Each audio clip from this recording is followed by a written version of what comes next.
예, 주일 예배에 나오신 여러분들을 주의 이름으로 환영합니다.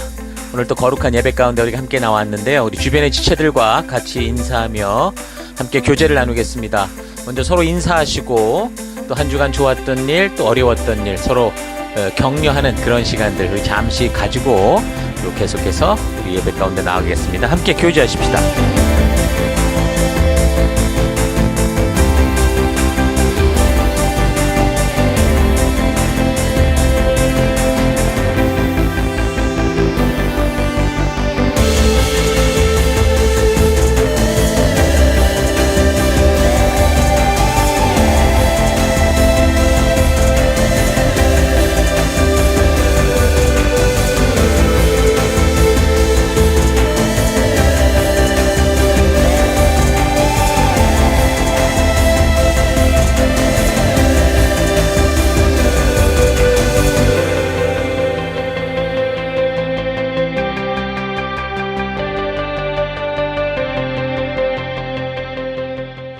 예, 이제 우리가 예배 가운데 나아가기 전에 우리 잠시 지난 주간 우리의 삶들을 되돌아보십시다. 우리 하나님 앞에 나아갈 때 더러운 모습, 죄의 모습으로 나아갈 수가 없습니다. 이 시간 다 같이 함께 한 주간을 되돌아보시면서 회개 기도하시고 또 이런 예배를 허락하신 하나님께 감사드리고 우리 하나님 앞으로 온전한 모습이 될 수 있도록 다 같이 우리 잠시 회개하며 기도하십시다. 기도하겠습니다.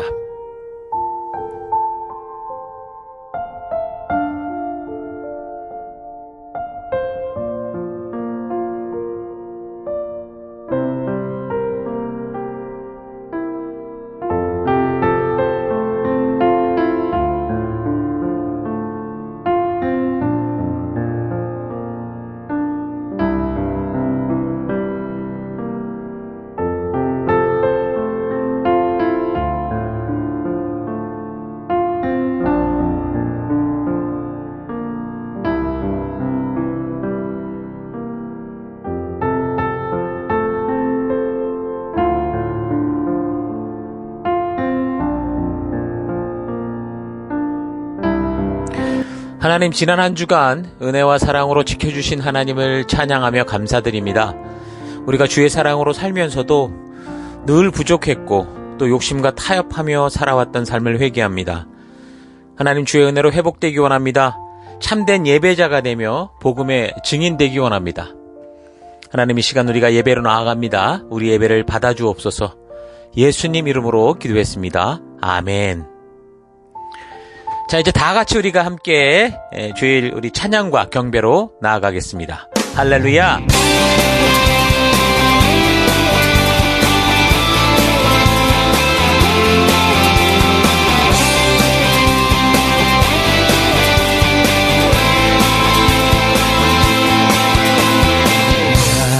나는 안에 내가 살아가는 이유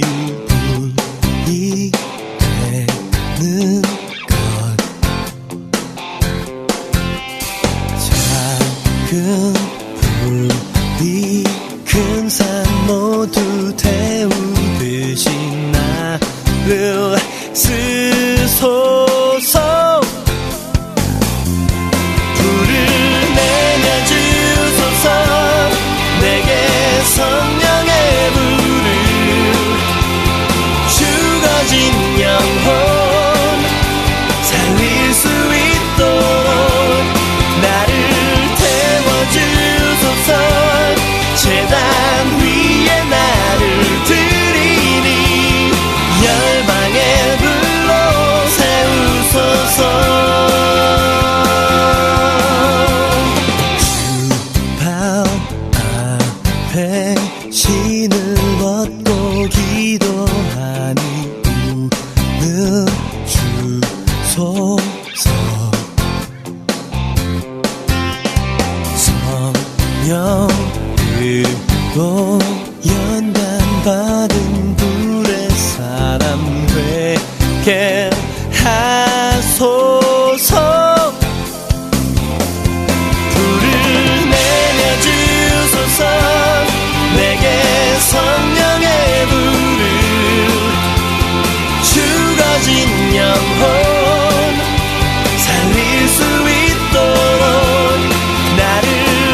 주소서. 내게 성령의 불을 죽어진 영혼 살릴 수 있도록 나를 태워주소서. 제단 위에 나를 드리니 열방의 불로 세우소서. 불을 내려주소서. 내게 성령의 불을 죽어진 영혼 살릴 수 있도록 나를 태워주소서. 제단 위에 나를 드리니 열방의 불로 세우소서.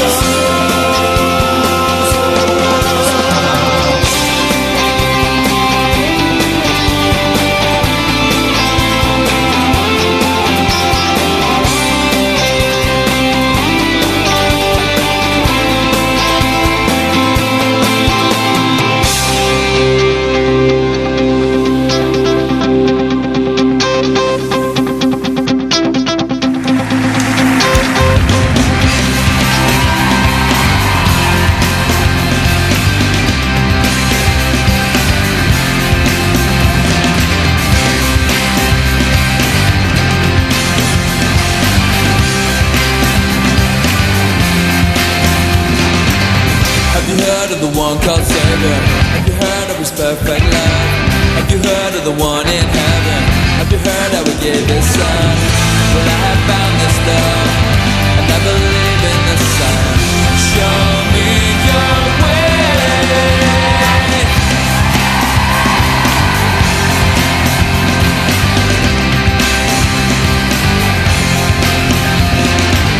I believe in the one called Savior. I believe it's the risen one. I believe that I'll live forever. I believe that the King will come. 'Cause I have found this love, and I believe in the Son. Show me your way. Jesus, you are my best friend. You will always be. Nothing will ever change that. Jesus, you are my best friend.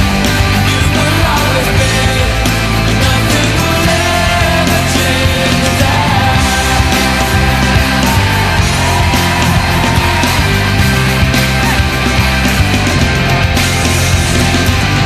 I believe in the one called Savior. I believe he's the risen one. I believe that I'll live forever. I believe that the King will come. 'Cause I have found this love. I believe in the Son. Show me your way. Jesus, you are my best friend. You will always be. Nothing will ever change that. Jesus, you are my best friend. You will always be. Nothing will ever change that. Jesus, you are my best friend. You will always be. Nothing will ever change that. Jesus, you are my best friend. You will always be. Nothing will ever change that.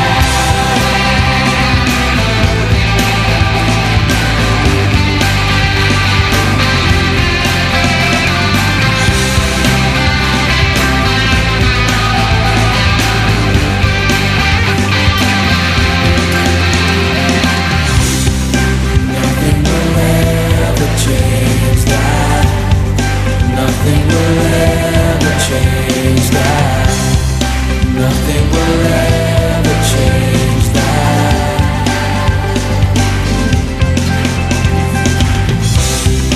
Nothing will ever change that.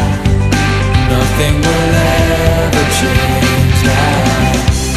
Nothing will ever change that. Jesus, you are my best friend. You will always be. Nothing will ever change that. Jesus, you are my best friend. You will always be. Nothing will ever change that. Jesus, you are my best friend.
Our Father everlasting, the all-creating one, God Almighty.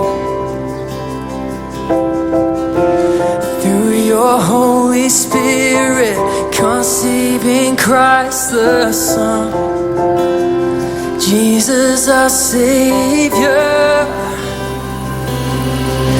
I believe in God our Father, I believe in Christ the Son, I believe in the Holy Spirit. Our God is three in one. I believe in the resurrection, that we will rise again. For I believe in the name of Jesus. Amen. Do you believe that today? With one voice we sing together, our judge and our defender. Come on. Our judge and our defender suffered and crucified. Forgiveness is in you.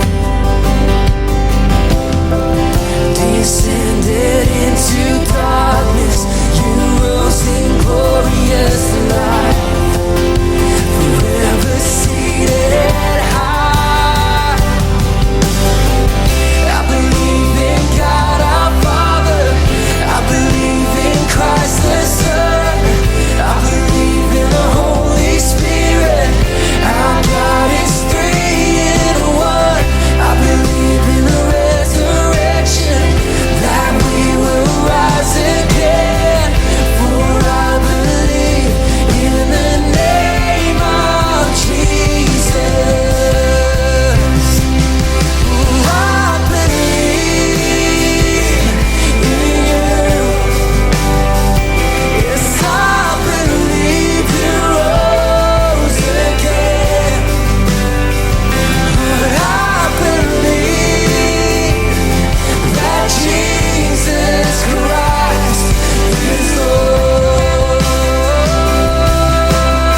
I believe, oh, I believe in you. Yes, I believe you rose again. I believe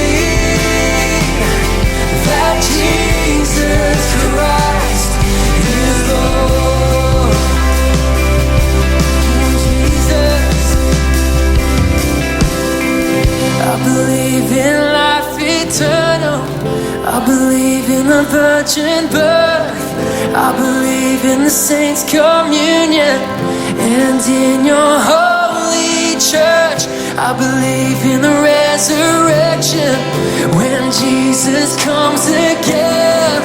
For I believe in the name of Jesus. Come on, can we make some noise for that name?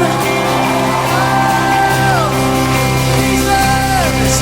I believe in God our Father, I believe in Christ the Son, I believe in the Holy Spirit. Our God is three in one. I believe in the resurrection,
주 안에 기쁨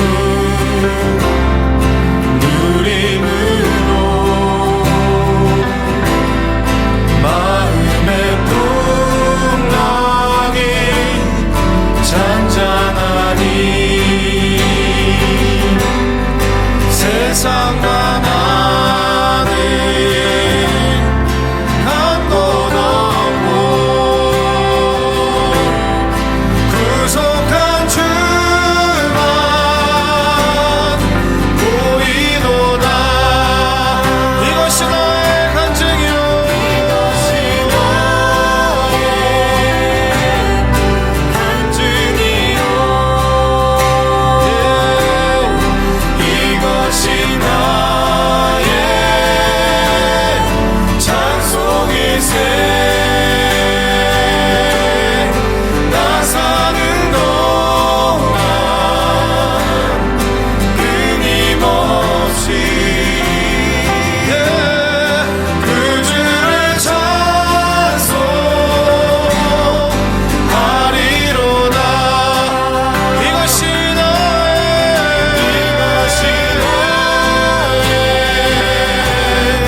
간증이요 이것이 나의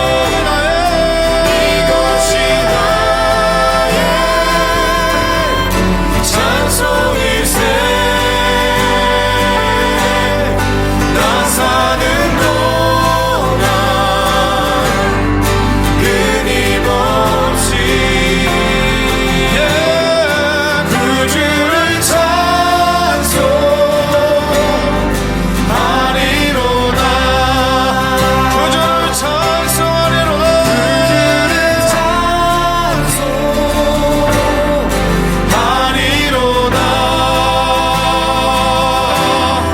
그 주를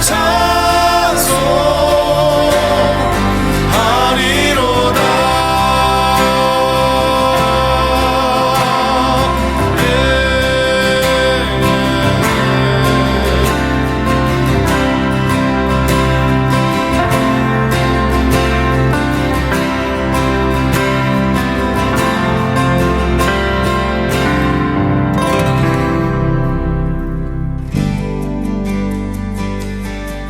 거룩하신 하나님, 주의 백성들이 주의 부르심 앞에 나옵니다.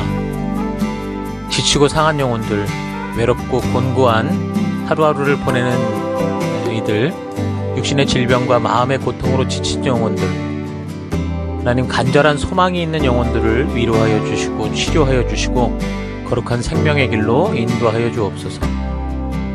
각자의 예배 처소에서 주의 얼굴을 구하며 우리 주의 임재하심이 있는 예배로 서 있습니다.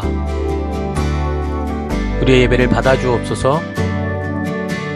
주의 거룩한 지성소에서 우리들을 오라 하실 때 예수의 피를 힘입어 겸손히 나아가는 우리가 되기 원합니다. 다 같이 사도신경을 고백하겠습니다. 나는 전능하신 아버지 하나님 천지의 창조주를 믿습니다. 나는 그의 유일하신 아들 우리 주 예수 그리스도를 믿습니다.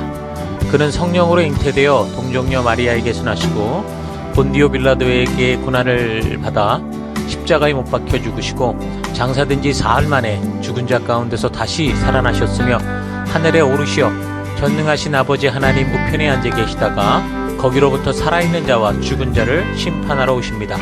나는 성령을 믿으며 거룩한 공교회와 성도의 교제와 죄를 용서받는 것과 몸의 부활과 영생을 믿습니다. 아멘. 하나님, 우리의 이 고백이 단지 입술의 고백이 아니라 예배 순서로서의 고백이 아니라 우리의 삶으로 드러나는 고백, 우리 삶의 향기가 되고 우리의 그리스도의 편지로서 드러나는 우리가 되기 원합니다. 오직 주만 바라봅니다. 예수님 이름으로 기도했습니다. 아멘. 우리 주변 분들과 같이 인사하십니다. 하나님께서 당신을 사랑하십니다. 아멘.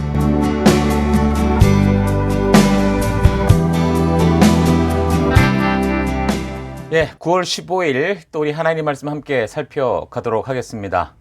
자, 오늘 또 시가서 이제 5번째 시간인데요. 오늘은 이제 아가서, 사랑도 하나님의 자녀답게 하라. 사랑도 하나님의 자녀답게 하라, 이런 제목으로 또 함께 말씀 살펴가도록 하겠습니다. 오늘 본문에 해당되는 아가서 1장 1절에서 4절까지 봉독해 드리겠습니다.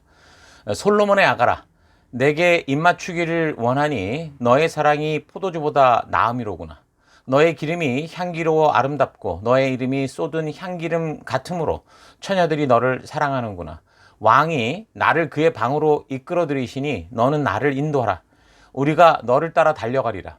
우리가 너로 말미암아 기뻐하며 즐거워하니 너의 사랑이 포도주보다 더 진함이라. 처녀들이 너를 사랑함이 마땅하니라. 예. 자, 우리는 지금 구약의 모든 역사를 다 이제 마쳤고요. 그리고 이제 현재 구약의 남은 책들을 살피는데 시가서라고 그랬죠. 시가서는 기독교적인 성경 순서로 보면 욥기, 시편, 잠언, 전도, 아가서인데 구약 성경을 분류하는 방법에 있어서 히브리어 성경과 헬라어 이제 실시빈역 같은 경우, 그리고 이제 라틴어 성경, 불가타역 이런 게 서로 분류 방법이 조금 다르기 때문에 권수가 좀 차이가 납니다. 그러니까 우리가 보는 이제 개신교 성경은 순서로는 이제 외경을 뺀 라틴어 불가타역과 같고요. 그 내용, 성경의 내용과 권수로는 히브리어 성경과 같습니다. 그래서 히브리어 성경은 크게 이제 율법서, 뭐 예언서, 그리고 성문서 이런 식으로 분류하는데 그 중에서 이제 시가서들은 성문서에 포함되어 있습니다. 그러니까 히브리 성서의 구분대로 구약을 따져보면 24권이 되거든요. 그러니까 우리가 보는 성경 39권 내용은 그대로 다 있는데 예를 들어서 이제 호세아부터 말라기까지 이 12권을 한 권으로 묶어서 취급을 하고요. 그 다음에 사무엘 상하 이것도 하나, 열왕기 상하도 하나, 역대 상하 이런 것도 다 한 권으로 취급을 합니다. 그래서 에스라, 느헤미야 또한 한 권으로 다루기 때문에 내용으로 보면 39권은 그대로 있는데요. 총 24권으로 이렇게 구성되는 겁니다. 그 중에 이제 케투빔이라고 하는 이 성문서의 경우 또 세 파트로 이제 엮어서 사용을 하는데 첫째 이제 세 편의 지에서, 그러니까 시편, 잠언, 욥기 이거를 이제 세 편의 지에서라는 이름으로 그렇게 묶어보고, 둘째는 이제 5편의 두루마기, 그래서 아가서, 룻기, 예레미야, 애가, 전도서, 에스더 이렇게 이제 묶음으로 보고, 세 번째로는 또 나머지 세 편의 기록들, 그래서 다니엘, 에스라, 느헤미야, 그리고 역대기 이런 식으로 분류해서 보는 겁니다. 자, 우리는 그래서 지난 시간까지 욥기, 시편, 잠언을 살펴봤는데 이것은 이제 시와 노래로 되어 있지만 지혜서라고 분류할 수 있는데, 왜냐하면 우리는 이 말씀들을 통해 하나님을 경외하는 삶이 뭐냐라는 것을 분명히 알 수 있기 때문입니다. 그래서 우리는 이 시가서를 통해 하나님이 누구시고 하나님이 어떻게 일하시고 그리고 하나님의 백성된 우리가 하나님이 주신 법도와 규례와 명령의 이 가치관을 가지고 우리의 삶의 현장에서 하나님의 의도를 따라 보냄받은 열방의 제사장이요 거룩한 하나님 나라 백성답게 살게 하는 구체적인 지혜들을 얻을 수 있다. 그렇게 이제 얘기를 했었죠. 자, 그러면 이제 나머지 이 5편의 두루마리로 분류되는 아가, 룻기, 뭐 예레미야, 애가, 전도서, 에스더서 같은 경우는 모두 이제 유대인들의 주요 절기에 사용했던 절기책이라고 할 수 있습니다. 그래서 아가서 같은 경우, 오늘 우리가 살피는 아가서 같은 경우는 6월절이 될 때 낭독을 하고, 룻기서는 오순절, 예레미야, 애가서는 성전 파괴일 때, 그리고 전도서 같은 경우는 초막절, 장막절이죠. 에스더 같은 경우 불임절, 이럴 때 이제 절기에 따라 읽혀졌던 책입니다. 그래서 이 책들은 저들의 역사와 더불어 매년 그 의미를 되돌아보게 하는 그런 내용이 있다고 볼 수 있겠죠. 역사로부터 배워야 되는 그 교훈들을 잊지 않도록 이런 식으로 이 5권의 책을 절기마다 사용하면서 역사에 대한 것들을 그들이 계속 되새기는 걸 볼 수 있습니다. 자, 그래서 오늘은 아직 살피지 않은 전도서와 아가서 이 2권 중에 아가서를 먼저 살필 건데, 시기적으로 볼 때는 전도서보다 아가서가 먼저 적혔을 거라고 보기 때문에 그래서 시간적 순서를 따라 연대기를 따라 살펴가니 그렇게 먼저 살피도록 하겠습니다. 자, 아가서에서 이 아자는 막다, 바르다, 뭐 우아하다, 아름답다 이런 뜻의 아자입니다. 그러니까 품위가 있고 가장 아름다운 노래다라는 뜻이죠. 궁중음악의 아악이라고 우리가 보통 그래서 영어로도 그래서 Song of Songs, 그래서 최고의 노래다 이런 뜻이죠. 자, 그런데 이 아가서의 내용을 보면요, 무슨 남녀의 어떤 연애 소설 같은데 이런 것이 왜 이런 내용이 성경에까지 들어왔을까? 이게 도대체 무슨 가치가 있어서 이런 내용을 여기다 담았을까? 말이 많았습니다. 내용이 19금 같아 보일 정도여서 유대 랍비들의 경우는 이 아가서를 19금 정도가 아니라 30금으로 만들어 버렸습니다. 그러니까 30살 때까지 읽는 것을 금지했을 정도죠. 어찌됐든 유대인들은 이 책을 30세 이전에 못 읽게 할 정도이면서도 그런데도 불구하고 AD 90년 유대인의 그 랍비 회의였던 얌니아 회의에서 이 아가서를 구약의 정경으로 포함시키죠. 사실상 구약 정경 중에서 이 전도서 그리고 이 아가서가 가장 늦게 정경으로 인정된 책이다라고 볼 수 있습니다. 자, 이 아가서는 6월절에 낭독되었다고 했는데 6월절 하면 이 이스라엘 백성들이 출애굽해서 그 돌아오던 그 시기를 말하는 거 아닙니까? 6월절에 이스라엘의 구원자이신 하나님을 찬양하고 그 출애굽의 역사를 기억하는데 읽혀졌다는 것은 이 아가서가 서정적인 사랑을 노래하듯 그렇게 표현했지만 이 아가서의 내용은 이스라엘의 역사적인 과정에 있어서 그의 택한 백성에 대한 하나님의 사랑을 비유로 나타내는 것이다. 그렇게 해석할 수 있기 때문이라고 볼 수 있어요. 자, 그런데 이 아가서를 해석하는 여러 가지 방법들이 이제 많은데, 그래서 학자들마다 생각이 다 많이 다릅니다. 근데 그 중에 이제 첫 번째는 이걸 풍류적, 그러니까 알레고리식으로 해석하는 경우가 있는데, 조금 전에 말씀드렸듯이 유대인 랍비들이 이제 이걸 많이 사용했습니다. 초기 유대교의 알레고리적 해석은 뭐 미쉬나 탈무드, 탈금 같은 유대 성서 해설서 이런 데서 많이 발견되는데, 특히 성경 해석서라고 할 수 있는 이 탈굼에서는 이 알레고리적 관점에서 아가서의 내용을 이스라엘의 출애굽 역사로부터 자기들이 이제 기대하는 메시아가 오시는 그 시간까지 엮어서 그렇게 해석을 합니다. 그러니까 아가서의 큰 흐름은 사랑의 시작으로부터 결국 사랑의 열매로 결혼에 이르게 되는데, 그 후 위기를 맞으면서 어려움을 겪지만 결국 결론적으로는 서로의 관계가 온전하게 회복되는 식으로 내용이 진행이 됩니다. 그래서 이 유대인 해설 성경이 탈굼 같은 경우 이 사랑의 시작을 하나님께서 이집트의 노예로 잡혀 있었던 이 백성을 구원해서 신의 산으로 이끄시고 저들과 언약을 맺는 것, 이걸 이제 사랑의 시작으로 보고, 그리고 결국 약속의 땅 가나안에서 약속 백성의 그 왕국을 형성하면서 예루살렘 성전이 봉헌되는 것이 이제 사랑의 어떤 열매, 결혼의 해석, 이런 식으로 해석을 해가고, 이후에 이어지는 이제 갈등을, 그러니까 분열 왕국이 되면서 결국 이 불순종으로 패망하고 포로로 잡히는 그런 상황으로 연결이 되고, 그 후에 다시 이제 회복되는 내용을 이제 저들이 기대하는 메시아가 이 땅에 와서 완전한 하나님과의 관계를 형성해가는, 이런 식으로 이제 해석을 합니다. 초대교회 교부들 같은 경우는 비슷한 해석 방법인데, 아가서에서 등장하는 신랑과 신부를 예수 그리스도와 교회, 이 두 관계를 중심으로 해석을 했습니다. 그리고 이 종교개혁자들도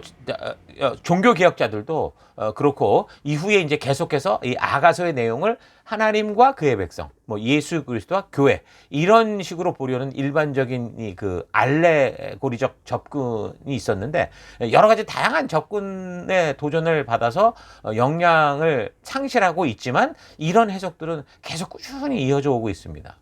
이 아가서의 내용을 읽어가며 우리가 묵상할 때 다른 성경들과 같이 뭔가 하나님의 분명한 의도를 발견하기 힘들기 때문에 시대와 사람마다 이제 아주 다양하게 이제 해석을 하게 되는 거죠. 이것이 성경이라는 전제로 놓고 거룩하고 영적일 수 있도록 해석하려는 그런 노력들이 이제 알레고리적 해석으로 접근하게 되는 거죠. 자, 그런데 이 알레고리적 이 해석 방법은 무리한 좀 주관적인 해석, 그러니까 자기 이야기에 빠지게 돼서 결국 하나님이 우리에게 말씀해 주시고자 하는 그런 의도가 아니라 인간의 과한 열심과 열정에 마치 이제 믿음의 본질이신 이 메시아 예수님을 십자가에 못 박아 죽이는 바리새인들과 같은 이제 그런 결과가 되고 만다는 거예요. 자, 그래서 이 알레고리식으로 해석하는 방법에는 좀 무리가 있다. 요즘에 이제 그렇게 많이 보고 있죠. 자, 두 번째는 아가서를 좀 드라마틱하게 해석을 해서 마치 이제 연극 대본처럼 이해를 하기도 합니다. 실제로 아가서의 내용이 사람들의 대화체로 적혀져 있어서 다른 성경 번역본 말고 뭐 표준 세번역본이나 또 현대어 성경, 쉬운 성경 이런 걸 참고해 보면 그 구절 앞에 마치 대사의 어떤 지문처럼 신부, 그다음에 신랑, 아가씨들, 뭐 여인네들 이런 식으로 이게 누가 하는 말인지를 그렇게 이제 붙여 놓고 있습니다. 그래서 이런 해석 방법은 아가서의 내용을 크게 이제 두 가지로 이해를 하는 건데, 하나는 솔로몬과 술람미 여인이 주인공이 돼서 서로를 사랑하고 갈등도 있지만 서로를 갈망하며 결혼하게 되고, 그래서 사랑의 어려움 가운데서도 이 언약적 사랑을 지켜내는 어떤 두 배우의 이야기로 이제 해석하는 거고, 또 하나는 주인공이 3명이라는 거예요. 그래서 3명으로 놓고 해석하는 그런 방법이 있습니다. 그래서 서로 사랑하는 이 술람미 여인과 이름 모를 목동이 있었는데, 탐욕스럽고 정력에 가득 찬 이 솔로몬 왕이 이 술람미 여인을 강압적으로 쟁취하려고 하지만 이 여인이 솔로몬의 유혹과 압제에 맞서서 이 첫사랑을 지켜내는 그런 얘기다, 이런 식으로 해석을 합니다. 자, 그래서 솔로몬은 이 세상의 어떤 혈육의 모형이고, 목자는 그리스도를 비유하고, 술람비 여인은 이제 충성된 신자를 비유한다. 자, 이런 식으로 이제 보는 안목인 거죠. 자, 그런데 이런 해석 방법도 이제 무리라고 생각하는 것은 너무 인위적인 해석자의 상상력이 또 역시 많이 포함되어 있는 해석이고, 무엇보다 아가서가 이 솔로몬의 시기에 적혀진 것이다라고 볼 때 그 시대에 이런 희곡과 같은 이런 것들이 존재하지 않았다라는 거죠. 전통적으로 알고 있듯이 솔로몬이 그리고 아가서를 직접 기록했는데 스스로 이런 역할을 하지는 않았을 거다, 그렇게 보는 겁니다. 그래서 이런 식의 해석 방법은 아가서의 이제 아가서의 이야기가 여러 연애 시들을 편집한 것이다라고 생각하는 이 주장들보다 하나의 통일된 이야기 구조가 있다는 이 안목을 주어서 내용을 이해하는데 조금 더 도움이 될 수는 있지만 엮여진 얘기니까. 근데 이제 역시 이런 방법도 좀 해석에 있어서 무리가 있다, 그렇게 보는 거죠. 자, 그리고 세 번째는 예표론적, 그러니까 모형론적 해석인데요. 전통적으로 이제 보수 개혁교회가 이제 이거를 수용하고 있죠. 이제 알레고리에서는 구약의 역사성을 무시하고 본문의 내용에서 영적인 의미만을 강조한다고 보면, 이 예표론은 본문의 내용에 나오는 말씀, 사건, 인물들을 신약의 어떤 것을 상징하는 어떤 모형으로 보는 겁니다. 그러니까 솔로몬과 술람미 여인을 예수 그리스도와 복음을 상징하는 어떤 그런 예표, 모형으로 이렇게 해석을 하는 거죠. 이 방식에 의하면 여기 나오는 이 신랑은 예수 그리스도시고 신부는 이제 교회가 되고, 혹은 성도 개개인을 말하는 것이 될 수 있어요. 그래서 이제 아가서는 그리스도와 교회, 그리스도와 성도 간에 있어야 될 이 순결하고 진실된 본질적 사랑을 가르치는 거다, 이런 식으로 그렇게 해석하는 그런 분도 있다는 거죠. 자, 그 외에도 아가서를 여러 가지 이 근거와 추측을 통해 해석을 시도를 하는데, 근데 이제 우리가 지금 성경을 역사적으로 살펴오면서 성경의 사건을 해석하는 방법이 어땠습니까? 억지로 상상력을 동원해서 우리가 무리한 추측을 가지고 이야기를 꾸며나가는 게 아니라 그런 걸 피했단 말이에요. 그리고 가능하면 사실적 역사적 배경이나 또 기록자나 수집자의 그 의도를 밝혀서 가능하면 성경을 읽는 그대로 읽어가면서 해석해 왔습니다. 그래서 성경을 해석할 때 모든 어떤 글에 무슨 다른 영적인 뜻이 있다고 보기보다 가능하면 그냥 적힌대로 읽어가면서 문제없이 이해되는 것은 받아들이는 것이 좋다라고 보는 거. 이거는 성경은 하나님의 편지지 논문이 아니기 때문인 겁니다. 우리가 그렇게 보고 있거든요. 그러나 문자적인 해석에 또 너무 치우쳐서 그 본문의 역사적인 배경과 문장과 문맥이 주는 흐름까지 다 무시하고 단어 그 자체를 무조건 그대로 받아들이는 이런 문자적 해석식도 우리가 또한 조심을 해야 될 부분이라는 거죠. 그러니까 성경 해석은 항상 조심스러운 게 사실입니다. 그러니까 분명한 것은 성경 해석의 기본은 저자나 편집자가 의도한 원래의 의미를 찾는 게 중요한 거죠.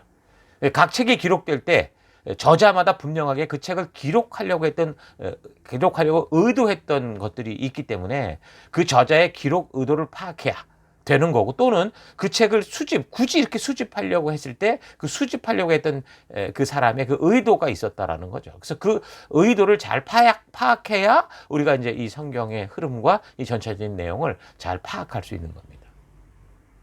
그런 원래 의도를 잘 파악해야 그 저자의 의도를 통해서 지금 성령 하나님께서 교회에게 말씀하시고자 했던 그 뜻을 바르게 알 수 있기 때문에 우리가 이 성경 각 권을 살필 때 자꾸 이제 역사적 배경, 시대적 상황, 저자의 상황, 수집 시기 이런 걸 살펴가면서, 그래서 이제 그 기록 의도, 그 수집 의도를 먼저 파악한 후 성경을 계속 살피고 있는 거죠. 그래서 우리가 이렇게 강단에서 전하는 말씀들의 많은 부분이 어떻게 되고 있습니다. 마치 신학교 들어가면 각 성경을 이해하기 위해 배우는 어떤 이 각 권의 이제 개론, 서론 이런 그 부분의 말씀들이 많죠. 저희 이제 강단에서 이런 얘기를 많이 하고 있습니다.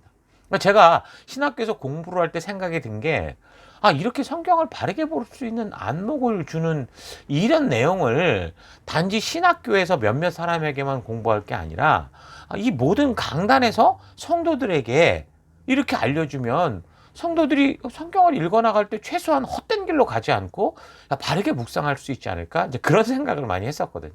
그러니까 보통 교회에서 이거는 이런 일들을 하긴 해요. 근데 전문적인 또는 전문적인 성경 세미나 뭐 이런 걸 통해서만 다루는 경우가 많은 것 같아요. 그러니까 주일 강단은 아예 그냥 많은 대중이 오니 듣기 좋은 얘기들, 좀 편안한 얘기들을 하겠다라는 거죠. 어떤 전도의 어떤 그런 한 방법으로 쓰는 건데, 근데 그러고 나면 결국은 또 이제 많은 사람들이 제대로 길을 찾아 들어오지 못하는 걸 볼 때, 제가 모태신앙으로 태어나서 평생 교회를 다녀보며 깨닫게 된 것은 그렇게 생각합니다. 교회 강단은 하나님의 이런 뜻을 알리게 하는 거다. 그리고 만약에 정말 교회 강단에서 필요한 그런 어떤 친교와 교육에 필요한 거는 그건 다르게 하면 되지 않겠나, 이렇게 생각을 합니다. 그래서 저희가 지금 교회 강단에서 다른 것 하지 않고 뭐 특별한 성경 세미나 이런 걸 만드는 게 아니라 아예 교회 존재 자체를 이것을 성도에게 알리는 그런 식으로 강단을 지금 우리가 이렇게 이어져 오고 있습니다. 주일 설교로 그래서 역사적인 순서에 따라서 그 역사적인 배경과 내용을 살피고 또 꼭 필요한 문제가 있는 이런 부분들을 살펴서 성도들이 말씀을 살펴갈 때 스스로 하나님 앞에 말씀에 나아갈 때 헷갈리지 않도록 그렇게 해나가고 있죠. 자, 그래서 강단 설교가 조금은 딱딱하게 들릴 수도 있지만 최대한 많은 비평과 이 논란을 줄이고 성도로서 기본적으로 이해하고 있어야 된다라는 정도에서 살펴가고 있는 겁니다. 그래서 이 정도로 듣고, 그래서 여러분들이 스스로 성경을 살펴나가려고 하면 시간이 흐를수록 점점 더 성경적 가치관과 바른 신학적 그 안목을 가질 수 있을 거라고 확신합니다.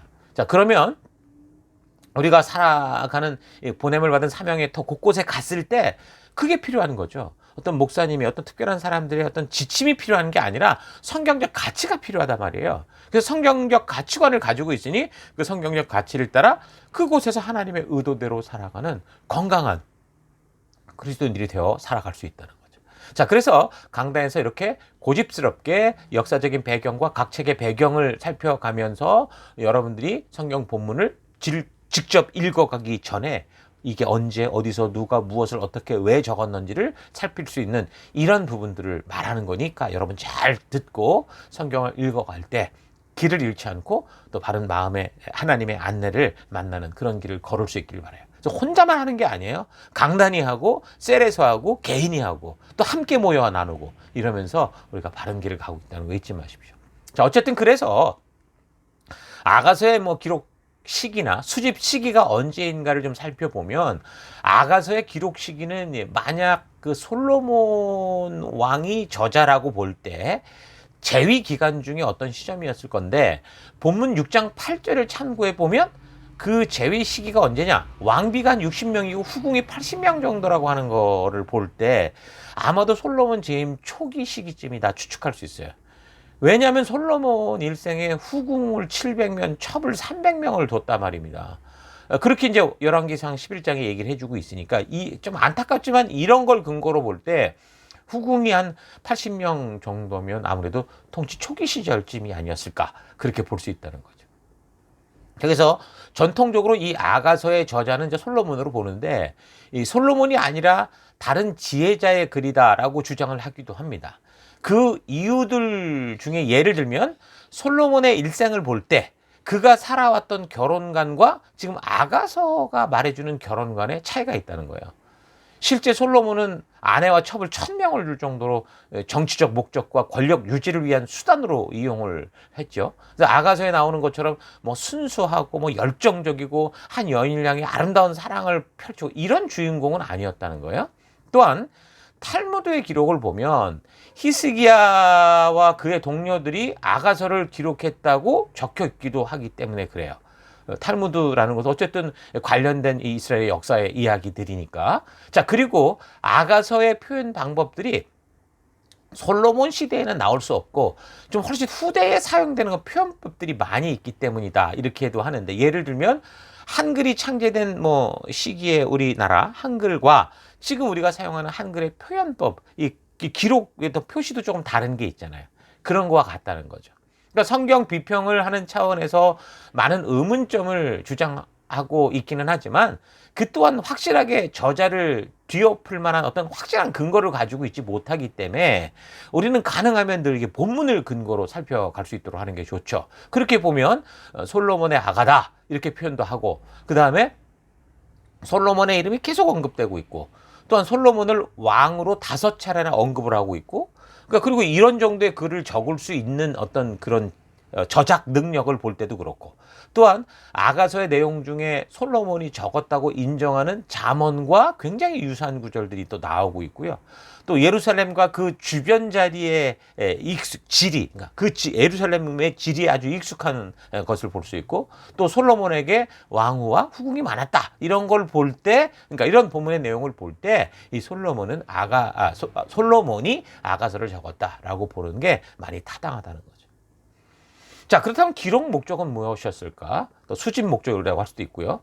어쨌든 각자 해석하는 방법들이 다 다르니까 목적도 아주 다양하게 이야기될 수 있지만 전통적인 견해로 이 책의 목적은 하나님과 이스라엘과의 관계 혹은 그리스도와 교회, 성도와의 관계를 시 형태로 찬양한 거다 이렇게 얘기를 합니다. 실제로 그 내용면에서도 솔로몬과 술람미 여인과의 그 사랑을 통해 인간관계 속에서 고귀하고 순수한 그런 사랑을 보여줘서 하나님의 진실한 사랑이 어떤 것인지를 이렇게 말하고 있다. 그렇게 볼 수 있거든요. 그러니까 비평학자들의 경우 이 아가서는 그런 사랑을 주제로 한 노래라는 사실에는 동의를 하는데 본서에 대한 전통적인 견해인 이 그리스도와 성도 간의 사랑을 그 주제로 한다? 이런 사실은 부정하고 있습니다. 여러 가지 해석 방법으로 다 각자의 설명을 하는데 우리가 지금 성경을 살펴온 식으로 이 글이 기록된 시기나 이 배경을 근거로 생각해 보자면 순수한 사랑과 거룩한 순결에 대한 중요성을 교훈하기 위한 거다라고 볼 수 있을 겁니다. 자, 그런데 그 본문의 근거로 볼 때 이 글을 적을 당시 솔로몬 왕비가 60명의 후궁이 80명의 궁녀가 있었다. 이렇다고 하는데 그럼 어떻게 이런 사람이 진정한 사랑과 순결에 대한 정절을 이런 사랑을 노래할 수 있었을까? 우리가 여기를 좀 생각해 봐야 되는데 그래서 어떤 사람들은 솔로몬이 결국 우상 숭배에 빠지기 전 그게 첫 번째 부인과 경험을 적었을 가능성이 높다라고 하는데 근데 어떤 주석에는 이 아가서가 솔로몬 집권 초기 이집트 공주를 데려올 때 적은 거다라고도 해요. 그러니까 성경이 보여주는 그의 첫 번째 여자가 누구냐면 이집트 공주였어요. 열왕기상 3장 1절에 아주 잠깐 지나가는데 분명하게 알 수 있습니다. 그러나 솔로몬이 하나님의 능력을 의지한다고 하면서도 이 이집트라는 거대한 나라와 평화적 관계를 유지하려고 자기의 이 꾀를 부려서 정치적 목적에서 그렇게 이루어지는 정략 결혼이잖아요, 이거는. 그러니까 그렇게 순수한 사랑으로 볼 가능성은 낮다는 거죠. 자, 그래서 가능성이 있는 것은 그가 이제 나라를 잘 다스려 보겠다고 이 첫 결혼부터 이집트 공주와 정략적 결혼을 시작으로 어떻게 하다 보니 왕비 60명, 후궁 80명을 두고 살아왔는데 어느 날 우연찮게 이 술람미 여인을 만나면서 어떤 다른 자기 어떤 그런 목적 이런 게 없는 참된 사랑, 그러니까 순결한 정절, 그로 인해서 가능한 참된 가정의 중요성을 새삼 깨닫게 되는 거예요. 자기는 이제 나라를 살리겠다고 자기를 희생하고 있다고 하는데 솔로몬 또한 인간이잖아요. 인간이다 보니 정말 하나님 만든 그 가정의 소중함들을 그가 보게 됐다라는 거죠. 자, 그러면서 자기가 살아왔던 삶에 대한 반성의 글로 적었다. 이제 그렇게 볼 수 있는 거예요. 자, 그래서 그 수신자가 술람미 여인이던 또는 솔로몬의 자녀들이던 또 이스라엘 백성들이 됐든 참된 사랑과 순결한 성, 그 결혼과 갈등을 통한 이 가정의 참된 의미들에 대해서 성경적인 다른 가치관을 심어주기 위해 기록됐을 거다라고 볼 수 있는 겁니다. 뭐 이거는 제가 지금 이제 쭉 이 자료들을 살펴오면서 묵상하며 내린 결론이니까 여러분들도 충분히 역사적인 배경과 상황을 살피고 또 다른 주석이나 목사님들의 그런 여러 말씀도 들어가면서 각자 이 아가서가 적힌 기록 목적들을 좀 충분히 좀 깊이 묵상해 볼 수 있기를 바랍니다. 자, 일단 이 아가서가 역사적으로 솔로몬에 의해 적혀졌다라는 것을 근거로 이제 우리가 묵상을 해 가는 겁니다. 한 주석에서도 히브리인들의 노래는 뭐 하나님의 능력, 사랑, 은혜 등을 주제로 한 찬양의 주종을 이루는데 아가서의 노래는 그 하나님의 은혜 아래서 솔로몬 자신이 경험했던 남녀 간의 사랑을 노래하는 거다라고 호크마 주석 같은 경우 그렇게 얘기를 합니다. 자, 그러니까 이 아가서가 단지 완전한 추상적으로 그려낸 어떤 드라마틱한 그런 작품이 아니라 솔로몬의 삶에서 겪은 그의 인생에서 참된 사랑을 만나고 어떤 경험했던 것을 토대로 그렇게 적혀졌다라고 볼 수 있다는 거죠. 솔로몬이 젊은 나이에 왕이 되고 아버지 다윗으로 말미암는 그 최고의 나라를 통치하기 위해서 이 결혼조차도 참 사랑보다는 정략적인 결혼들을 통해 잘 통치하려 했었던, 자기를 희생했던 거죠. 그런 권력의 주변에 솔로몬 왕이 참으로 마음을 열고 그런 믿을 만한 사람이 있었겠습니까? 자기 자신이 모든 사람을 어떤 목표를 이루고자 하는 목적에 그렇게 대상으로 봤으니 없었겠죠. 여러분, 왕건의 사회가 그러죠. 왕계 사회가 그렇잖아요. 형제도 믿지 못하고 다 죽여버리는 게 역사를 통해 흔히 보는 왕족들의 삶이었습니다. 그러니까 솔로몬 또한 실제로 그랬죠. 아도니아라고 하는 이복 형제가 거의 왕이 될 뻔했던 그런 그때의 나단 선지자가 도와줌으로 말미암아 그가 왕이 될 수 있었단 말이에요. 결국 이 아도니아를 눈여겨봤죠. 그리고 결국 이 형 아도니아가 잘못하는 일을 근거로 그걸 죽이게 되는 일까지 있었습니다. 근데 그런 그가 왕이 돼서 아무도 믿을 수 없고 오직 자신만을 추스려야 되는 참으로 외로운 삶을 살지 않았겠어요? 그러니까 솔로몬이 아가서를 적을 때 왕비가 60명, 후궁이 분명 80명이라고 했단 말이에요. 여자들은 많아요. 근데 모두가 다 뭐예요? 순수한 어떤 사랑이 아니라 다 목적 때문에 있는 그런 사람이었다는 거죠. 정략적인 결혼이라는 게 그런 의도니까. 그러니까 그는 140명의 여자를 가지고 있다고 해도 데리고 산다고 해도 마음 열고 진심을 서로 털어놓고 정말 진정한 신뢰를 가지고 믿어주고 이런 걸 가질 수 없었죠. 어려운 관계 속에서도 뭔가 서로 붙잡아주고 그냥 그 사람 그 자체로 받아주고 이런 진정한 사랑을 그가 받지 못했다라는 거예요. 결혼에 있어서도 사랑에 있어서도 다 다른 목적이 있었고 다른 꿍꿍이들이 있는 그런 만남들만 가득했던 거죠. 그런데 어느 날 정치와는 전혀 관련도 없고 왕궁과 관련도 없는 시골에서 이 포도원을 지키는 검게 그린 여인 이 술람미 이 여자를 만나면서 다른 목적에 끼어들지 않는 참된 사랑을 이제 그가 깨닫게 되는 겁니다. 그 진실한 사랑의 소중함을 경험하게 되고 그래서 그 관계가 어려움을 만나더라도 잘 극복해 가고 싶은 뭐 어쩌면 이 세상에서 살아가는 동안 의심 없이 믿고 마지막 사랑이고 싶은 그런 사람을 만나면서 참 사랑이 이제 무엇인지를 경험하게 되는 거죠. 바로 이 경험을 노래한 것이 아가서다라고 볼 수 있다는 거죠. 그래서 전체적인 내용은 첫사랑에 대한 발견과 기쁨으로 시작해서 조심스러운 사랑으로 나아감, 그 다음에 그래서 우여곡절을 겪으면서 연합되어 누리는 어떤 거룩한 가정으로의 하나됨을 얘기를 하고 그리고 그 다음에는 의외로 그 연합의 기쁨이 사라지고 관계에서 갈등이 생기기도 하는데 5장. 그러나 포기하지 않고 다시 바른 관계로 회복을 해서 6장. 한층 더 성숙된 사랑으로 나아가는 거예요. 7장, 8장. 이걸 노래하는 그런 내용이라는 거죠. 자, 이런 식의 여러분 흐름을 가지고 이 아가서를 보면 여러분 이전보다 좀 더 이해의 폭을 가지고 이 본문의 내용들을 잘 추적해 갈 수 있을 거라고 봅니다. 자, 그래서 정리를 하면 우리는 아가서를 통해 무슨 남녀 간의 사랑이 어쩌고 저쩌고 하는 것보다 첫째, 사랑함에 있어서 다른 목적, 숨은 꿍꿍이가 없는 순수한 사랑의 중요성을 배울 수 있고, 둘째, 그런 순수한 사랑의 관계 안에서도 어려움은 발생할 수 있다는 것. 셋째, 그런 위기를 회개와 적극적인 극복의 태도를 통해 이기게 되면 오히려 소홀해지고 금이 간 위기가 더욱더 신뢰의 관계가 되어져 갈 수 있다라는 걸 배울 수 있는 거죠. 이게 보면 우리가 남녀 간의 그 관계에서도 그렇고 인생에 있어서 굉장히 중요한 흐름이라고 봅니다. 이 구약 성경의 수집 시기가 이 토라, 그러니까 모세 오경의 경우에는 주로 이제 유대 왕국 후반부부터 바벨론 포로 시기까지였었고, 케투빔, 그러니까 성문서, 우리가 지금 살피는 이런 내용들은, 그리고 이제 느비임, 예언서, 선지서 같은 경우는 바벨론 포로기부터 예루살렘 귀환 이후에 작성된 것으로 추정을 한다고 그랬어요. 그래서 에스라라는 사람의 주도하에 이런 일이 있었을 것으로 보는데, 그렇게 수진 목적에 맞추어서 생각을 해보면 이미 우리가 몇 번 나눈 것처럼 하나님께서 제2의 출애굽, 그러니까 바벨론 포로 귀환을 통해 그들에게 다시 하나님 백성된 삶의 기회를 주셨는데, 이 사람들이 기적적으로 예루살렘 성전을 재건하고도 결국 어떻게 됐어요?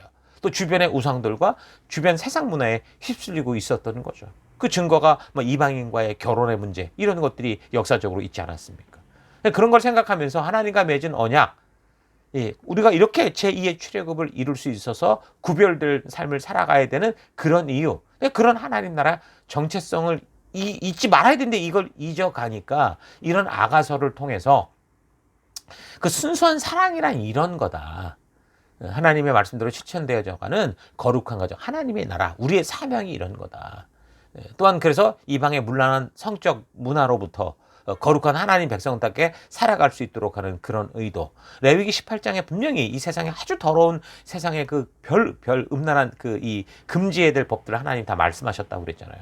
근데 그렇게 변질되고 있었기에 그런 것부터 거룩하게 하기 위해서 아마도 에스라가 주도하에 아마도 이 아가서를 수집하고 교육했을 거다. 그렇게 봅니다. 자, 그런 면에서 볼 때 유대인들이 이 아가서를 6월절에 읽더라는 거죠. 그러면서 저들의 출애굽 역사, 그러니까 저들의 이 하나님과의 관계가 시작된 그 첫사랑을 기억하는 어떤 그런 것으로 이 아가서를 읽어간다라는 건 분명한 의미가 있는 거고, 정말 중요한 첫사랑을 향한, 그러니까 바른 믿음으로 회복을 위한 굉장히 중요한 의미가 있다. 그렇게 우리가 생각할 수 있는 겁니다. 어찌됐든 솔로몬은 그런 참사랑을 만났던 자기의 경험과 깨닫게 된 이 지혜를 기록했는지 모르지만, 그리고 그 후에 그의 일생을 보면 어떻게 했어요? 이렇게 귀한 이 말씀을, 교훈을 깨달았으면서도 결국에는 여자를 1000명까지 이끌릴 정도로 계속 그렇게 살다가 결국은 이 역사적으로 보면 이 하나님의 이 나라, 이스라엘이 결국 남북으로 쪼개지고 말았죠. 그러나 그래서 이 아가서가 그럼 의미 없는 내용이에요? 그게 아니에요. 이 아가서를 우리가 성경으로 읽어갈 때 솔로몬이 정말 그 치대끼는 삶 속에서 처음 느꼈던 진실한 사랑과 순결한 삶의 소중함, 이걸 체험한 이 원리는 우리가 똑바로 배워야죠. 그 회개의 순간과 그 깨달음의 순간은 우리가 반드시 배워야 된다라는 겁니다. 그래서 첫째, 하나님과의 사랑에 있어서 우리가 하나님과의 사랑에 있어서 어떤 자기의 목적이 개입되지 않는 순수한 사랑이 우리에게 필요하다. 하나님을 자꾸 금송아지로 만들고 마술램프 속에 지니처럼 만들려고 하는 그런 게 아니라, 나를 만드신 분으로서 하나님이 정말 나를 순수하게 받아주시는 그 하나님의 사랑을 우리가 기억해야 된다는 거죠. 둘째는 우리가 하나님의 사랑을 최고로 경험한다고 해도 우리가 늘 역사를 통해 알듯이 성도지만 언젠가 그릇된 판단을 하고 욕심에 빠지기도 하고 실수하고 실패할 수 있다. 우리의 사랑에는 항상 좋은 때만 있는 게 아니라 험한 골짜기를 갈 때도 있다라는 걸 알고 어떻게 되는 거예요? 겸손함을 배워야 된다. 위기가 올수록 그래서 우리는 더욱더 주를 바라보고 싸울 상대를 바라보는 게 아니라 주를 바라보고 그 안에서 우리를 이끄시는 하나님의 인도를 따라가야 된다. 그런 지혜를 얻을 수 있고요. 셋째는 그런 잘못된 모습이 발견될 때는 어떻게 되는 거예요? 즉시 회개하고 적극적으로, 이게 중요해요. 적극적으로 하나님의 말씀으로, 사랑으로, 말씀의 원리로 돌아가고자 하는 그런 태도를 가져야 된다는 거죠. 그러면 우리의 잘못된 위기가 위험이 되는 게 아니라 오히려 더욱더 성숙하는 기회가 될 수 있다. 그게 하나님과의 관계든 또는 사람과의 관계든 부부의 관계든 그렇게 될 수 있다. 이런 사실을 우리가 배울 수 있는 겁니다.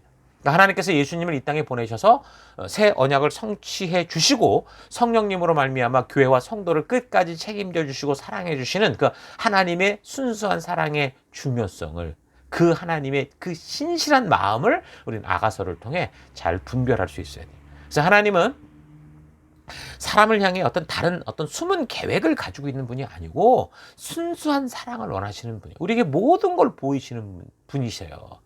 다른 목적이 개입되지 않아요. 그러니까 그 하나님이 뭔가를 행하실까 할 때 항상 선지자를 통해 꼭 말씀하신다 하시잖아요. 그러니까 계약을 맺어도 다 말씀하시고 당신의 속을 다 드러내시고 우리를 그렇게 이끌어 가시는 거예요. 뭐 숨긴 어떤 그 의도를 가지고 우리를 조종하고 이런 분이 아닙니다. 하나님은 우리에게도 그런 사랑을 원하시는 거예요. 그래서 하나님께서 사람을 사랑하시는 그 순수한 사랑에 대해 우리가 좀 잘 상상하지 못하는 경우가 많거든요. 왜 그러면 종교를 택하는 자체가 뭔가 목적이 있을 때가 많아서 그래요. 그저 종교적인 법들을 잘 지키면 축복받고 그렇지 않으면 저주받는 식으로 너무 경직돼 버렸고 하나님 눈치 보면서 그러면서도 하나님을 이용하려는 식의 신앙생활이 패턴이 돼 있어서 이게 종교인데 정말 우리 하나님께서 우리에게 주신 자유, 참 자유를 누릴 수 있는 그 진정한 순수함을 보지 못하는 거예요. 전부 종교적 굴레에 빠져버려 있기 때문에, 그런 습관에 빠져버려 있기 때문인 거죠. 예수님 당시 바리새인들 같은 경우 보세요. 얼마나 정말 그 역사의 그 아픈, 뼈 아픈 그런 이 경험을 통해서 정말 하나님 말씀 잘 지키겠다고 그러다가 어떻게 된 거예요? 그 유대인들이 율법을 성실히 잘 지키려고 하다가 그 율법을 주셨던 하나님의 의도와 진심을 이제 빼져 먹어버리고 자기들의 욕심이 첨가된 종교가 돼버렸잖아요. 순수한 사랑이 빠진 종교, 율법주의의 굴레에 빠져서 우리 주님과 동행하는 그 믿음의 삶에서 참된 기쁨을 잃기 시작한 거죠. 그래서 축복으로 주신 율법이 이제 경직된 종교적 족쇄가 돼서 이 율법을 가지고 사람을 죽이는 일까지 벌어지는 겁니다. 근데 우리 교회도 지금 하나님의 진심을 알기 위해서 말씀 요약 결단이라는 걸 매주마다 하는데 자칫 이것도 그래요. 하나님의 진실한 마음을 알기 위해 시작되는 게 이건데 그 이유를 상실하고 마치 무슨 어려운 성경 공부를 뭐 목사나 교회가 억지로 시키고 그래서 이제 그러다 보니까 자꾸 자원하는 어떤 자발적인 그런 마음을 주도적인 걸 잊어버리고 자꾸 억지로 하는 식이 되면요. 결국 우리도 이제 바리새인과 같은 함정에 빠지죠. 왜 주일날 꼭 이렇게 얘기를 합니까? 좋은 얘기하면 안 됩니까? 이렇게 가요. 그러니까 하나님은 사랑이시거든요. 참 사랑이신 하나님의 진심을 안다면 우리가 이 교회가 시작됐던 모든 것, 또 이 교회 시작만이 아니라 이 말씀 속에 나오는 모든 하나님의 시작의 부분을 잘 생각해야, 그 의도를 알아야 신앙의 굴레가 아니라 참된 자유와 기쁨을 회복할 수 있는 거예요. 사람이 서로 진심을 알면 모든 문제가 풀어지듯이 우리가 우리 신앙의 삶에 참된 기쁨을 회복하기 위해서는 다른 게 없어요. 이 말씀을 통해 하나님의 진심, 하나님의 첫 의도, 그 순수한 마음을 우리가 바르게 알아야 되는 거죠.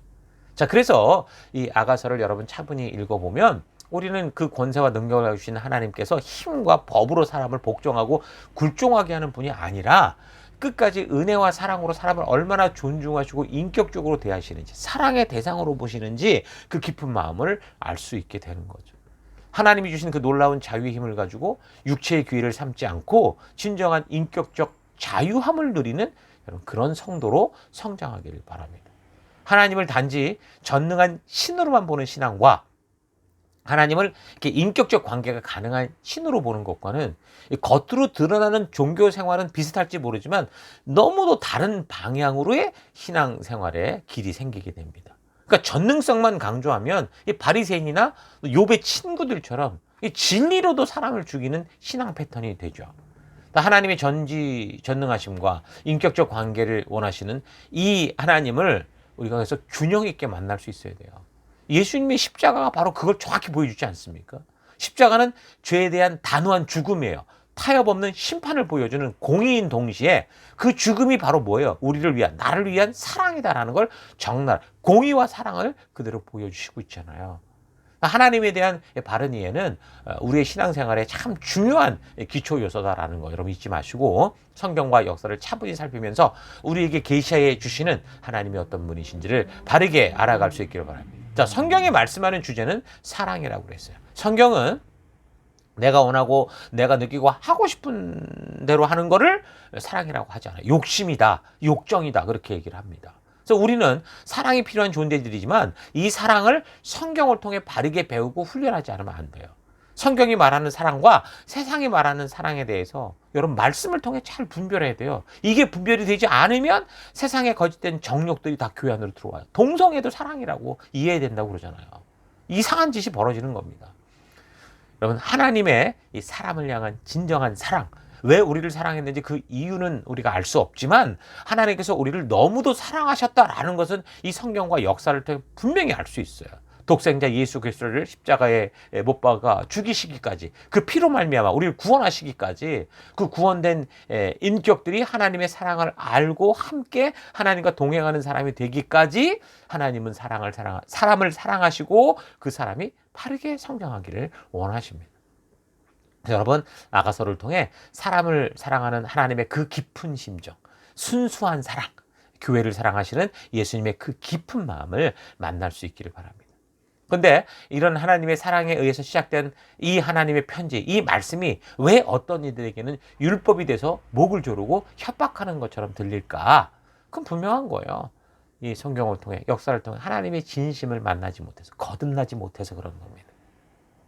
여러분 성경을 통해 우리가 하나님의 마음, 그 찢어지는 사랑의 마음을 읽을 수 없으면 우리는 누구나 좋은 종교인이 되거나 나쁜 종교인이 돼서 결국 종교적인 삶을 살아가는 것에 그칠 수밖에 없는 겁니다. 여러분 하나님은 종교인을 찾으시는 게 아니라 당신을 인격적으로 사랑하는 그런 사람, 당신이 그리 만들었으니 그 창조의 원리를 따라 하나님과 사랑하는 그 사람을 찾으시죠. 성경을 통해 진실한 하나님의 진심을 만날 때 인격적 사랑이 가능해집니다. 성경의 주변을 그래서 여러분 방황하지 마시고 이 하나님의 마음이 있는 성경 안으로 들어가서 성경을 열고 그 안으로 들어가 하나님의 진심을 만나고 거듭나지 못하면 남에게 듣는 이야기로만 자꾸 주워 듣고 남의 의견, 남의 생각으로만 내가 알고 있으면 뭔가 아는 것 같은데도 불구하고 자꾸 오해에 쌓이고 의심하게 됩니다. 구원이 불안해지고 성도의 삶이 힘들어지고, 그러면 하나님을 사랑하노라고 하면서도 뭔가 오해에 가득 찬 시선을 가지게 되고 하나님의 그 진심을 보지 못하니까 행복을 위해 주신 말씀이 짐처럼 여겨지는 종교의 족쇄가 되고 만다는 거죠.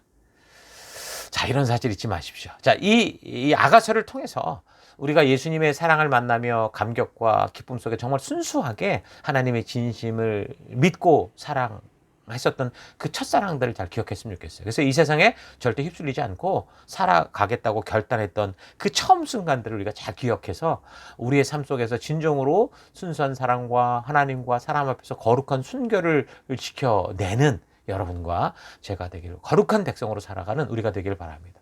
하나님이 주신 참사랑, 순수한 사랑, 예수님을 나를 위해 이 땅에 보내시기까지 우리를 사랑하신 그 하나님의 사랑, 그 진심을 여러분 만나고 거듭나는 귀한 시간 되기를 바라요. 이 한 주간도 그런 하나님과 동행하는 여러분 되기를 바랍니다.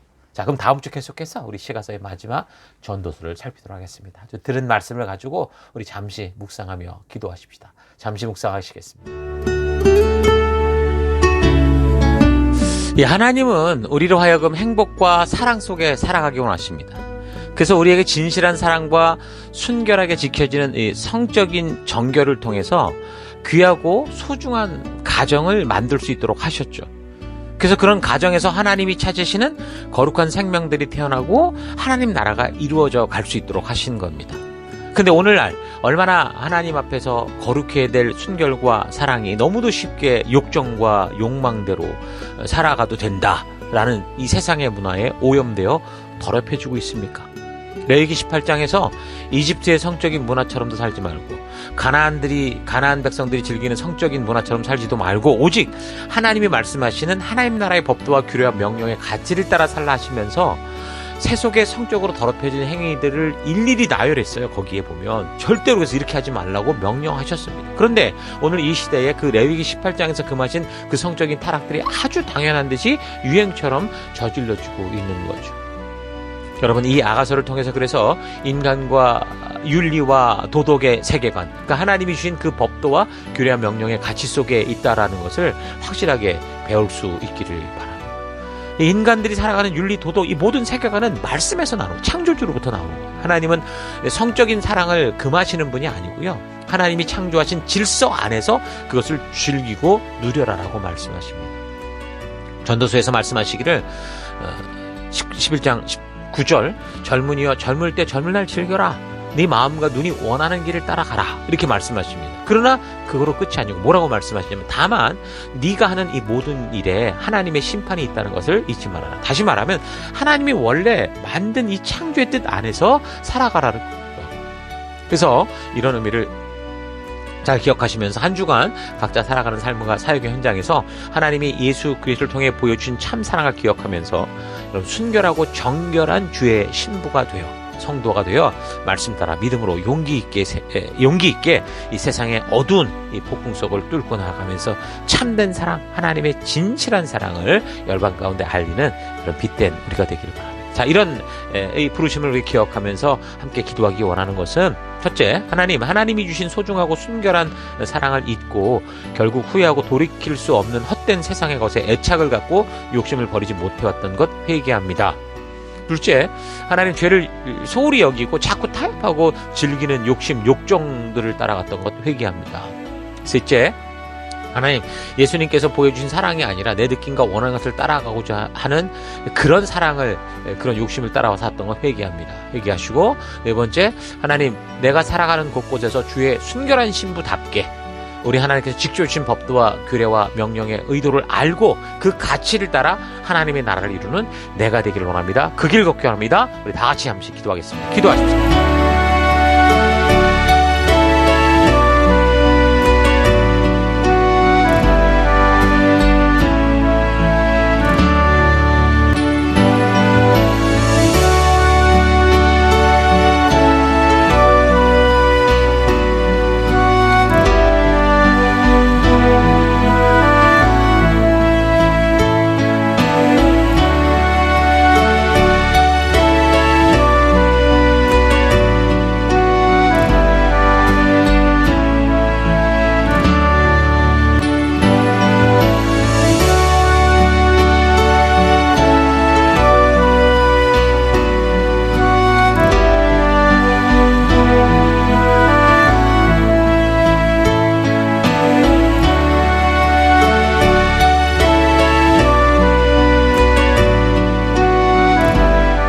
사랑의 하나님, 오늘도 우리가 아가서를 통해 하나님의 그 순수한 사랑, 그 진실한 사랑을 우리가 살폈습니다.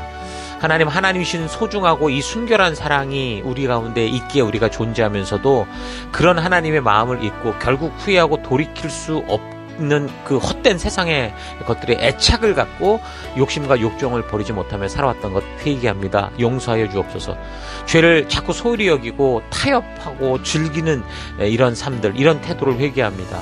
예수님께서 보여주신 사랑이 아니라 내 느낌과 내가 원하는 것을 따라가고자 하는 욕정을 따라 살아왔던 것을 회개합니다. 용서하여 주옵소서. 하나님, 이제 내가 살아가는 곳곳에서 내가 주님의 순결한 신부라는 사실을 잊지 않고 주의 순결한 신부답게 우리 하나님께서 직접 주신 하나님 나라의 법도와 규례와 명령의 의도를 알고 그 가치를 따라 내가 살아가는 하나님의 나라, 이 교회 속에서 나의 삶 속에서 그 말씀의 가치를 따라 순종하는 우리가 되길, 내가 되길 원합니다.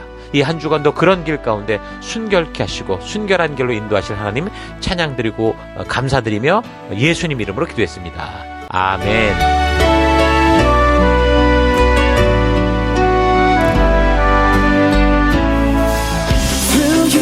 I can do anything. Oh, I can do all things. 'Cause it's you. 9월 15일 교회 소식을 함께 나누겠습니다. 이번 주는 2024년 셀위크 33번째 주간입니다. 우리는 셀 모임을 통해 생명 낳는 생명을 세우는 사명을 감당하고 있습니다.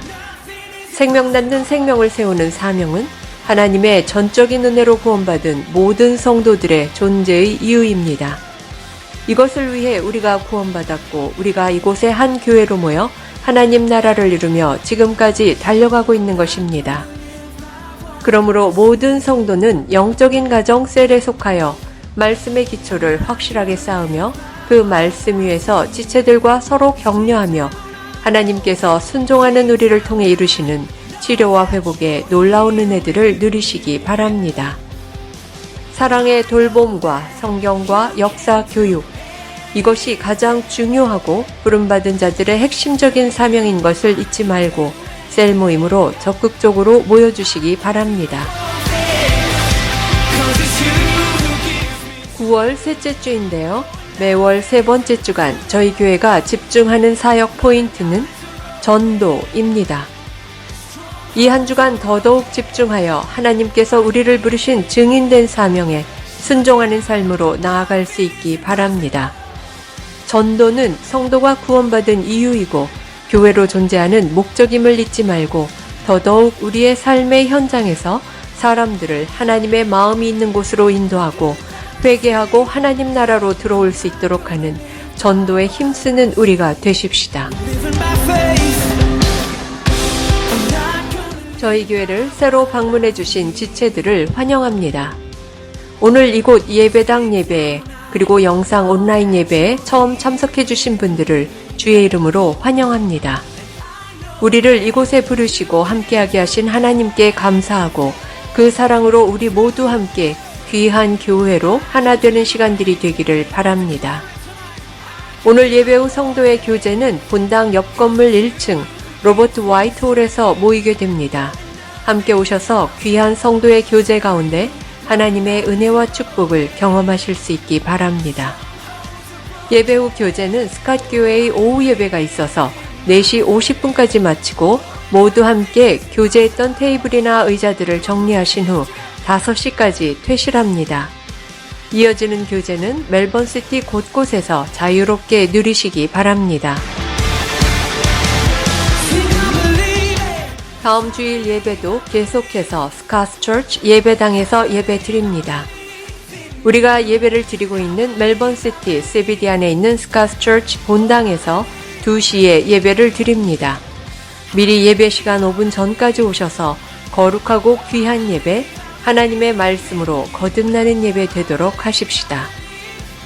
우리가 드리는 예배는 계속해서 매주 영상으로 미리 준비되어 교회 사이트에 매주일 오전 6시에 업로드됩니다. 또한 교회 유튜브에도 같은 시간에 업로드가 되니 어떤 이유로든 예배당 예배를 나오지 못하게 되는 경우 각자가 처한 처소에서 각자 가능한 시간에 하나님의 부르심 앞에 스스로 나아가 예배 드리실 수 있기 바랍니다. 내가 처한 어떤 상황과 환경 속에서도 변함없이 거룩한 예배자로 서서 온전한 예배를 드리실 수 있기 바랍니다. 지금까지 9월 15일 교회 소식이었습니다. 한 주간도 믿음으로 말씀 따라 승리하는 여러분들 되시기 바랍니다. 하나님 말씀 계속해서 우리 함께 우리 교회가 존재하는 목적을 외치고 축도로 예배를 마치겠습니다. 2024년 사람을 세우는 교회임을 잊지 않고 살아가는 교회 되기. 그 사명을 감당할 때 사랑을 가지고 사명을 이루는 교회 되기. 하나님이 주신 방향을 잃지 않고 열심을 다하는 교회 되기. 사명을 위해 구별하신 열방의 제사장 나라 거룩한 교회 되기.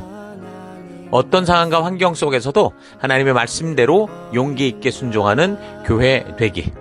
아멘. 자, 이런 부르심이 잊지 마시고 이제 각자 보냄을 받은 삶의 더 곳곳으로 나아가서 우리를 이 땅 가운데 빛과 소금으로 세우신 그 부르심 따라 하나님의 거룩한 열방의 제사장으로 승리하는 여러분 되시기를 주의 이름으로 축원합니다. 다 같이 기도하겠습니다. 이제는 우리 주 예수 그리스도의 은혜와 하나님의 그 크신 사랑하심과 성령님의 감화, 감동, 위로, 축복, 충만하심이 오늘 말씀을 통해 하나님은 언제나 변함없이 하나님의 신실하고 순수한 그 사랑을 가지고 우리를 대해주심을 알고 그래서 나 또한 그 신실한 사랑 앞에서 세상과 바람 피우지 않고 보냄을 받은 신실한 주의 성도 되어 보냄을 받은 삶의 더 곳곳에서 참된 빛과 소금으로 살아갈 것을 결단하는 모든 백성들 머리 위에 이제로부터 영원토록 함께 하실지어다. 아멘. 하나님 말씀이